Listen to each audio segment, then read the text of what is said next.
नमस्कार। रात के 10 बज रही है और आपने अब तक उन खबरों को पढ़ और देख लिया होगा कि कैसे प्रधानमंत्री जी ने 3 लैबों का दौरा कर वहां बनने वाली कोरोना वैक्सीन का जायजा लिया।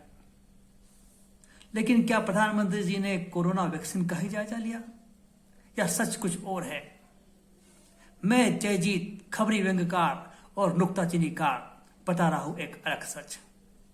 बने रहिए मेरे साथ। मैं आपको जो जानकारी दे रहा हूं वह चौंकाने वाली है। पहले तो आप इस बात से चौंकिए कि देश में कोई वैक्सीन नहीं बन रही है। तो सवाल ही उठेगा, आप पूछेंगे कि फिर प्रधानमंत्री जी वहां क्या करने गए थे? केवल चाय पीने गए थे?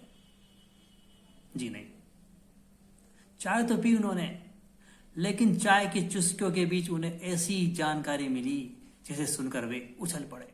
अब ज्यादा सस्पेंस क्रिएट न करते हुए मैं आपको बता ही दूं कि प्रधानमंत्री जी को ऐसी कौन सी जानकारी मिली जिसे सुनकर वे इतना खुश हो गए।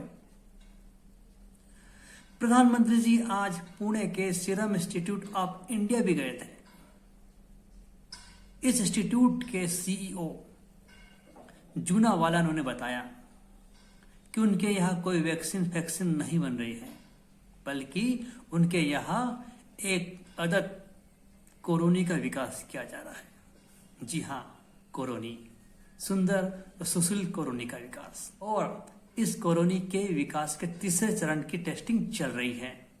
आखिर कोरोनी का चक्कर क्या है और उसकी टेस्टिंग के चरणों में हो क्या रहा है, जानने के लिए बने रहिए मेरे साथ। पूरी जानकारी दूंगा डिटेल में। हाँ, तो हम बात कर रहे थे कोरोनी के विकास और उसके टेस्टिंग के चरणों की। तीसरे चरण में कोरोनी की रसोई घर की टेस्टिंग चल रही है।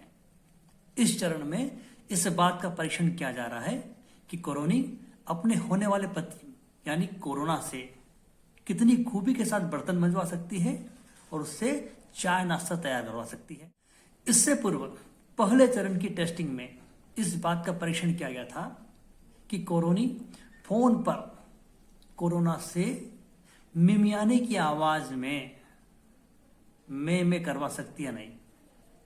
दूसरे चरण में इस बात का परीक्षण किया गया था कि कोरोनी साड़ी की सेल वगैरह से कोरोना की बीपी कितना बढ़वा पाती है।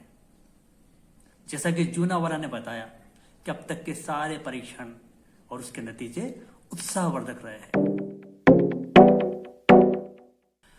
तो अब आप समझ ही गए होंगे कि कोरोनी का विकास उसी कोरोना के लिए हो रहा है जो इतने दिनों से, इतने महीनों से उधम मचा रहा है।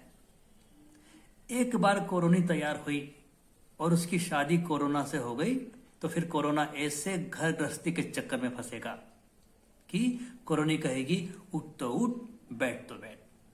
तब उसमें संक्रमण फैलाने की कोई ताकत नहीं बचेगी। तो इस तरह हम बगैर वैक्सीन के ही कोरोना पर विजय हासिल करने जा रहे हैं। अब यह बात सुनकर प्रधानमंत्री खुश तो हो गए ही, आप भी खुश हो जाइए, मैं भी खुश होता हूं और चलता हूं। फिर मिलेंगे अगले दिन किसी नई खबर की नुक्ताचीनी के साथ। नमस्कार।